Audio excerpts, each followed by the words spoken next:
Imagine this. You wake up one morning to a shocking headline splashed across every TV and phone screen. Chinese warships have crossed into Philippine waters. The streets are tense. Social media is blowing up. People are asking the same urgent questions. Who would come to our defense? Would we be forced to fight alone? Or would other nations step in before it's too late?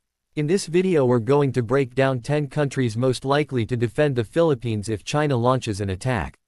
1. United States. At the very top of the list is the United States. Our history with America goes back over a century, from the time of U.S. colonization, to fighting shoulder to shoulder during World War II, all the way to modern military alliances. The Philippines and the U.S. are bound by the 1951 Mutual Defense Treaty.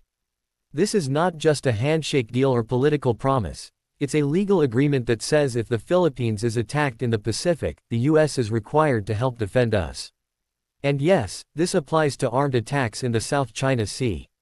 In the last few years, America has proven this relationship is still active, but it's not just about defending a friend. The U.S. has a much bigger reason for standing with us, keeping the Indo-Pacific free from Chinese dominance. 2. Japan. Next on the list is Japan. Many people still remember that Japan was once our enemy in World War II. But those days are long gone. Today, Japan is one of our strongest partners in Asia. Japan's constitution is known for its pacifist limits. But over the past decade, they've been steadily increasing their defense capabilities.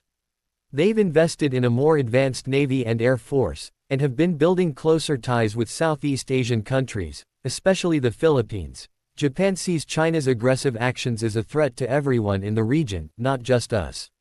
They also have their own disputes with China over the Senkaku Islands in the East China Sea. 3. Australia. Australia may be far from the Philippines on the map, but in terms of security, they are firmly tied to our region. Over the past years, Australia has become louder and more active in speaking out against China's aggressive moves. They constantly push for freedom of navigation and the rule of international law. In 2007, we signed the Status of Visiting Forces Agreement, SOFA, with Australia, which allows their troops to train on our soil. Since then, they've been part of major joint drills and have even sent their warships through disputed waters in a show of support. 4. South Korea. South Korea is constantly dealing with the threat from North Korea. But that hasn't stopped them from building strong relationships in Southeast Asia. They've sold and donated military equipment to the Philippines, including the F-A-50 fighter jets, one of the most valuable additions to our Air Force in recent years. These are not symbolic gestures.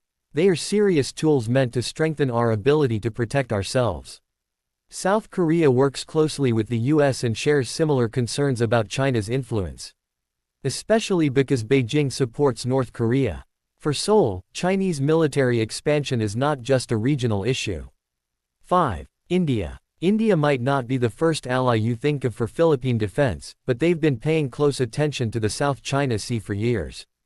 India and China have fought skirmishes along their Himalayan border and remain in constant military tension. India also sees the South China Sea as part of the bigger Indo-Pacific security puzzle. India and the Philippines have already conducted joint naval exercises and held defense talks focused on keeping sea lanes free and open. India's worry is that if China gains full control over the South China Sea, it could then move to dominate the Indian Ocean, cutting into India's trade and influence.